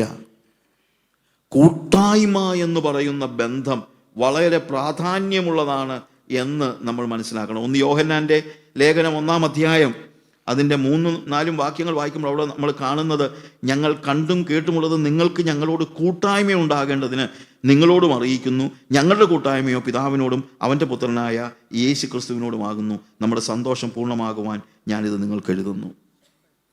പ്രിയമുള്ളവരെ, കൂട്ടായ്മ അനിവാര്യമാണ് എന്നുള്ളത് നമ്മൾ മറന്നു പോകരുത്. ഇതൊക്കെ ഒത്തിരി എക്സ്പ്ലെയിൻ ചെയ്യേണ്ട കാര്യങ്ങൾ. കൂട്ടായ്മ അനിവാര്യമാണ്. ഒരു കാര്യം നിങ്ങൾ മനസ്സിലാക്കണം, ദൈവം നമ്മളെ വിളിച്ചത് ഇൻഡിവിജ്വലായിട്ടാണ്. പക്ഷേ ആത്മീയ ജീവിതം ഇൻഡിവിജ്വലായിട്ടല്ല. ദൈവം നമ്മളെ വിളിച്ചത് വ്യക്തിപരമായിട്ടാണ്. പക്ഷെ വ്യക്തിപരമായി ഞാനും ദൈവമായിട്ട് മാത്രമുള്ളൊരു കൂട്ടായ്മയല്ല. God has called me individually, but He has placed me in a church. കർത്താവ് എന്നെ വിളിച്ചത് വ്യക്തിപരമായാണ്, പക്ഷെ വിളിച്ചാക്കിയിരിക്കുന്നത് ഒരു സഭയിലാണ്. ഇന്ന് ഇവിടെ ഇരിക്കുന്ന ആരെങ്കിലും സഭ വേണ്ടാന്ന് തീരുമാനിക്കുന്നുവെങ്കിൽ, കൂട്ടായ്മ വേണ്ടാന്ന് തീരുമാനിക്കുന്നുവെങ്കിൽ, ഞാൻ പറയട്ടെ, ദാറ്റ് ഈസ് നോട്ട് ബിബ്ലിക്കൽ. ദൈവം നിങ്ങളെ വിളിച്ചാക്കിയിരിക്കുന്ന ഒരു സഭയിലേക്കാണ്. ആ സഭയിൽ അവരെന്ത് ചെയ്തു എന്നുള്ളതും കൂടെ ഞാൻ പെട്ടെന്നൊന്ന് പറയാം. അപ്പോസ്തല പ്രവൃത്തികളിൽ തന്നെ അതിൻ്റെ 2-ാമത്തെ അധ്യായത്തിൽ നിന്നാണല്ലോ നമ്മൾ കണ്ടത്. അവിടെ എഴുതിയിരിക്കുന്ന കാര്യം 2-ാമത്തെ അധ്യായം അതിൻ്റെ 42-ാമത്തെ വാക്യത്തിൽ നമ്മൾ കാണുന്നു. അവർ എന്ത് ചെയ്യുന്ന എഴുതിയിരിക്കുന്നത്? അപ്പോസ്തലന്മാരുടെ ഉപദേശം കേട്ടും കൂട്ടായ്മ ആചരിച്ചും അപ്പം നുറുക്കിയും പ്രാർത്ഥന കഴിച്ചും പോന്നു. സഭയിൽ എന്തിനാ വരുന്നത്? ഇതെല്ലാം സഭയിലുണ്ടാകണം. അല്ലാതെ ഞായറാഴ്ച ഒരു ആരാധന കൂടിയിട്ട് പോകുന്ന ഒരു കാര്യം മാത്രമല്ല. നമുക്ക് ഇന്ന് പറ്റിയൊരു പ്രശ്നം എന്നറിയാമോ? Church has become A gathering. ഒരു കൂടിവരവല്ല കൂട്ടായ്മ എന്ന് പറയുന്നത്. ഇന്ന് കൂടിവരവാണ് നമ്മൾ മാക്സിമം ചെയ്യുന്നത്. അത് ഇപ്പം വൈസ്മെൻസ് ക്ലബിലും ഉള്ളതാ. ഈ കൂടിവരവ്, ഗാദറിങ് എല്ലായിടത്തും ഉണ്ട്. പക്ഷെ ഗാദറിങ് അല്ല ഇവിടെ നമ്മൾ കാണുന്നത്. അവർ സ്നാനമേറ്റ് സഭയിൽ വന്നു. സഭയിൽ അവർ അപ്പോസ്തലന്മാരുടെ ഉപദേശം കേട്ടും കൂട്ടായ്മ ആചരിച്ചും അപ്പം നുറുക്കിയും പ്രാർത്ഥന കഴിച്ചും പോന്നു. ഒന്നാമത് അവിടെ വന്നത് എന്തിനാണെന്നറിയാമോ? അപ്പോസ്തലന്മാരുടെ ഉപദേശം കേൾക്കാൻ. സഭയിൽ ടീച്ചിങ് ഉണ്ടായിരിക്കണം. ആഫ്രിക്കയിൽ ഞാൻ ഫേസ് ചെയ്യുന്ന ഏറ്റവും വലിയ പ്രശ്നമാണ് സഭയിൽ ടീച്ചിങ് ഇല്ല. 3 മണിക്കൂർ സഭയുണ്ടെങ്കിൽ 2.5 മണിക്കൂർ പാട്ട്, അത് കഴിഞ്ഞ് സ്വോത്ര കാഴ്ച, അതും പാട്ട്, അത് കഴിഞ്ഞ് പ്രസ്താവന, അത് കഴിഞ്ഞ് വീട്ടിൽ പോകും. I am so sorry. എനിക്കവരെ കുറ്റം പറയുന്ന ഇഷ്ടമല്ല. എൻ്റെ ആൾക്കാരല്ലേ, എനിക്കവരെ കുറ്റം പറയുന്ന ഇഷ്ടമല്ല. പക്ഷേ വേറൊരു കാര്യമുണ്ട്. ഞാനിത് പറയാൻ കാര്യം, ഇപ്പോൾ അവിടെ മാത്രമല്ല, ഇവിടെയും ഇങ്ങനെയൊക്കെ ആയി വന്നിരിക്കുക. ഉപദേശം അത് നമ്മൾ മനസ്സിലാക്കണം. അവർ ഇപ്പോൾ നേരത്തെ കാര്യങ്ങളെ മാനുഷികമായി കണ്ടവർ ഇപ്പോൾ അപ്പോസ്തലന്മാരുടെ കാൽക്കലിരിക്കുക. എന്താണ് ദൈവം ഞങ്ങളോട് സംസാരിക്കുന്നത്? ദൈവത്തിൽ നിന്നുള്ള ആലോചന കേൾക്കുവാൻ അപ്പോസ്തലന്മാരുടെ കാൽക്കലിരുന്ന്, അതിനാ സഭ. ബാക്കിയുള്ളതൊക്കെ നമുക്ക് ചിലപ്പം പാട്ട് പാടുന്നത് വീട്ടിലിരുന്നും പാട്ട് പാടാം, പ്രാർത്ഥിക്കണമെങ്കിലും വീട്ടിലിരുന്ന് പ്രാർത്ഥിക്കാം. പക്ഷേ ദൈവത്തിൽ നിന്നുള്ള ആലോചന കേൾക്കുവാൻ നമ്മൾ സഭയിൽ ശുശ്രൂഷകന്റെ കീഴിൽ ഇരുന്ന് കേൾക്കണം. ശുശ്രൂഷകന്മാരും ഓർക്കണം, ദൈവത്തിൻ്റെ ആലോചന വേണം പറയാൻ. ഹല്ലേലൂയ. അങ്ങനെ ദൈവാലോചന പറഞ്ഞു കൊടുക്കുമ്പോൾ അത് കേൾക്കാനായിട്ട് അപ്പോസ്തലന്മാർ ദൈവത്തിൽ നിന്ന് ലഭിച്ച ആലോചന പറയും. അവർ കൂട്ടായ്മ ആചരിച്ചു. കൂട്ടായ്മ എന്താ? ഫെലോഷിപ്പ്. ഫെലോഷിപ്പിനെ കുറിച്ച് എന്താ ഫെലോഷിപ്പ്? ബാംഗ്ലൂരിൽ ഒരു പെങ്കുച്ച് പറഞ്ഞു, ഞങ്ങളുടെ സഭയെ നല്ല ഫെലോഷിപ്പാണ്. എന്നാന്ന് ചോദിച്ചാൽ പറയാം, ഏത് മീറ്റിംഗ് കഴിഞ്ഞാലും KFC ഉള്ളെന്ന്. ഞങ്ങളുടെ സഭയെ നല്ല ഫെലോഷിപ്പാണ്. അതല്ല കൂട്ടായ്മ എന്ന് പറയുന്നത്. ഫെലോഷിപ്പ് എന്ന് പറയുന്നത് ഒരു ശരീരത്തിൻ്റെ അവയവങ്ങളും തമ്മിലുള്ള ബന്ധം പോലെ അവയവങ്ങൾ തമ്മിലുള്ള ബന്ധമാണ് കൂട്ടായ്മ. ദൈവത്തോടുള്ള കൂട്ടായ്മ തലയും ശരീരവും തമ്മിലുള്ള ബന്ധമാണ്. എന്നാൽ സഭയിലെ കൂട്ടായ്മ അവയവങ്ങളും തമ്മിലുള്ള ബന്ധമാണ്. എൻ്റെ ഈ ഇടത്തെ കയ്യിൽ ഒരു കൊതുക് കടിച്ചാൽ ഞാൻ ഓടിക്കൊണ്ടുപോയി ഭിത്തിയിൽ ഇടിക്കുകയല്ല, ഞാൻ എൻ്റെ കൈ കൊണ്ട് അടിക്കും. ഈ കൈയോട് ഞാൻ പറഞ്ഞില്ല, ഒന്ന് അടിക്കാമോ എന്നൊന്നും ചോദിച്ചില്ല. വേണ്ട, ഈ കൈക്കറിയാം, ഈ കൈയുടെ വേദന ഈ കൈക്കറിയാം. അതാണ് കൂട്ടായ്മ, അവയവങ്ങൾ തമ്മിലുള്ളതായ കൂട്ടായ്മ. അവർ അപ്പം നുറുക്കിയും. ഹോളി കമ്മ്യൂണിയൻ ഞാൻ പറഞ്ഞില്ല, ഇതിനെല്ലാം ഓരോ ക്ലാസ് വേണ്ടതാണ്. ഹോളി കമ്മ്യൂണിയൻ ആഫ്രിക്ക പലപ്പോഴും, പ്രത്യേകിച്ച് ടാൻസാനിയയിൽ വർഷത്തിലൊരിക്കലൊക്കെയാണ് അപ്പം നുറുക്കുന്നത്. ഞാൻ പഠിപ്പിച്ചിട്ട് ചില പാസ്റ്റർമാർ മാസത്തിലൊരിക്കലും 2 പ്രാവശ്യമൊക്കെ ഇപ്പം നടത്തുന്നുണ്ട് പലരും. അത് ഞാൻ ചെന്ന് പറഞ്ഞതിന് ശേഷമാണ്. എന്നാൽ നാം കൂടി വരുമ്പോൾ എന്നും വേണമെന്നൊന്നും ഞാൻ പറയുന്നില്ല. പക്ഷേ നമ്മുടെ ആത്മീയതയെ വളർത്തുന്ന ഏറ്റവും പ്രധാനപ്പെട്ട ഒരു കാര്യമാണ് ഈ ഹോളി കമ്മ്യൂണിയൻ എന്ന് പറയുന്ന അപ്പം നുറുക്കുന്ന ശുശ്രൂഷ, തിരുവത്താഴം. അത് നമ്മുടെ സഭകളിലൊക്കെ പ്രാവർത്തികമാകണം. വെറുതെ പോയി ബ്രെഡ് മുറിച്ച് തിന്നേച്ച ഇച്ചിരി വീഞ്ഞും കുടിച്ചേച്ച് പോരുന്നതല്ല. അതിൻ്റെ കൃത്യമായ ടീച്ചിങ്സ് ഉണ്ടായിട്ട് തന്നെത്താൻ ശോധന ചെയ്ത് നമ്മൾ കൃത്യമായിട്ട് ക്രൂശിനെ ധ്യാനിച്ച് കരഞ്ഞ്. പണ്ടൊക്കെ തിരുവത്താഴം ഞങ്ങളുടെ പണ്ടത്തെ അപ്പച്ചന്മാരൊക്കെ തിരുവത്താഴം നടത്തുമ്പം ഞാനിങ്ങനെ ആലോചിക്കുന്നുണ്ട്, they were crying. പി.എം. അപ്പച്ചനൊക്കെ കരച്ചില്ല, കഴിക്കുന്നവരും കരച്ചില്ല, നടത്തുന്നവരും കരച്ചില്ല, അത്രയ്ക്ക് ഇൻവോൾവ്മെന്റ്. പിന്നെ പ്രാർത്ഥന കഴിച്ചും പോന്നു. പ്രാർത്ഥന പല രീതിയിലുണ്ട്, അതിനെക്കുറിച്ചൊക്കെ നമ്മൾ പഠിക്കണം. എന്നാൽ ഇവിടെ പറയുന്നത് അന്യോന്യം പ്രാർത്ഥിക്കുക. അതിനാണ് നമ്മൾ ശരിക്കും പറഞ്ഞു കഴിഞ്ഞാൽ ഈ സഭായോഗത്തിൽ സാക്ഷ്യമൊക്കെ വെച്ചിരിക്കുന്നത്. ആഫ്രിക്കയിലൊക്കെ ഞാൻ എപ്പോഴും പ്രോത്സാഹിപ്പിക്കും, നിങ്ങൾ സാക്ഷ്യങ്ങളൊക്കെ പറ. നമ്മുടെ സഭകളിലൊക്കെ സാക്ഷ്യങ്ങളുണ്ട്. അത് ഒരു മെനക്കേട് പോലെ ആൾക്കാർക്ക് ഇരിക്കും. അങ്ങനല്ല, ഓരോരുത്തർ സാക്ഷി പറയുമ്പോഴും ഞാനിങ്ങനെ നോക്കിയിരിക്കുക, എൻ്റെ സഹോദരൻ്റെ പ്രശ്നം എന്താ, നിൻ്റെ പ്രശ്നങ്ങൾ, നീ അനുഭവിക്കുന്ന പ്രതിസന്ധികൾ, നിൻ്റെ കുഞ്ഞുങ്ങളുടെ പ്രതിസന്ധികളൊക്കെ നീ ഒന്ന് പറ സഭയിൽ. അതങ്ങനെ പറഞ്ഞു കഴിഞ്ഞാൽ അത് ചിലപ്പം 10 പേരോട് പിന്നെയും പോയി പറയുന്നതാണ് പലപ്പോഴും ഉണ്ടാകുന്നത്. അങ്ങനല്ല. എന്തിനു വേണ്ടിയാണ് നമ്മൾ സഭയിൽ സാക്ഷി പറയുന്നത്? പ്രാർത്ഥനയ്ക്ക് വേണ്ടി. അവർ പ്രാർത്ഥന കഴിച്ചും പോന്നു. 43-ാമത്തെ വാക്യത്തിൽ അപ്പോസ്തലന്മാരിൽ ഏറിയ അത്ഭുതങ്ങളും അടയാളങ്ങളും നടന്നു. ദൈവത്തിൻ്റെ വഴിയിൽ നമ്മൾ നടന്നാൽ ദൈവത്തിൻ്റെ പ്രവൃത്തി അവിടുന്ന് നമ്മളിൽ വെളിപ്പെടുത്തും എന്നാണ് നമുക്ക് മനസ്സിലാക്കുന്നത്. അടുത്ത നമ്മൾ കാണുന്നത് വിശ്വസിച്ചവർ എല്ലാവരും ഒരുമിച്ചിരുന്നു. They were all together. They were of one mind എന്നാണ് കാണുന്നത്. അവർക്ക് ഒറ്റ മനസ്സായിരുന്നു. സഭയിൽ ഒറ്റ മനസ്സായിരിക്കണം. ഹല്ലേലൂയ. ഒരുമയുണ്ടാകണം. ഇന്നൊക്കെ സഭയിൽ എത്ര ഗ്രൂപ്പാ സഭയിൽ. എനിക്കങ്ങ് സങ്കടമായി ഇതൊക്കെ പറയുമ്പം തന്നെ. ഞാനൊക്കെ വിശ്വാസത്തിൽ വന്നപ്പോൾ ഞങ്ങളുടെ കുറിയന്നൂർ IPC ചർച്ചിലാണ് ഞാൻ വിശ്വാസത്തിൽ വരുന്നതൊക്കെ. 25 വർഷം ഞങ്ങളുടെ സഭയിലൊരു കമ്മിറ്റി പോലും ഇല്ലായിരുന്നു. ഇപ്പോഴും ഞങ്ങളുടെ സഭ വലിയ കുഴപ്പമില്ലാതെ പോകുന്ന ഒരു സഭയാണ്. പക്ഷേ ഞാൻ പറയാം, മറ്റ് സഭകളിലൊക്കെ ഞാൻ പോകുന്നില്ലേ, എന്തെല്ലാം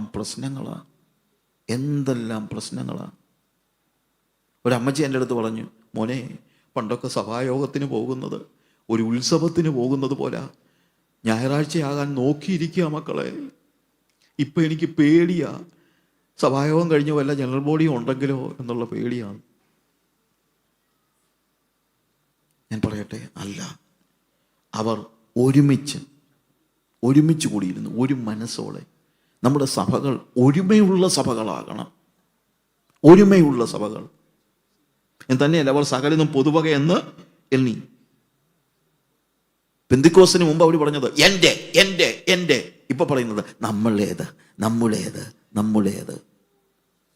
പെന്തിക്കോസ്ത് നമ്മളെ മാറ്റിമറിക്കുന്ന അങ്ങനെയാണ്. സ്വാർത്ഥതയിൽ നിന്ന് എൻ്റേത് എന്നുള്ള ചിന്തയിൽ നിന്ന് ഷെയറിങ്ങിലേക്ക് അവിടെ പറഞ്ഞിരിക്കുന്നതാണ്. പെന്തിക്കോസ്റ്റൽ ക്യാരക്ടർ, സ്വാർത്ഥത മാറി അവർ പങ്കിടുന്നവരായി. 45-ാം വാക്യം വായിക്കുമ്പോൾ നമ്മൾ കാണുന്നത് ദ ഷെയർഡ് എവരിതിങ്.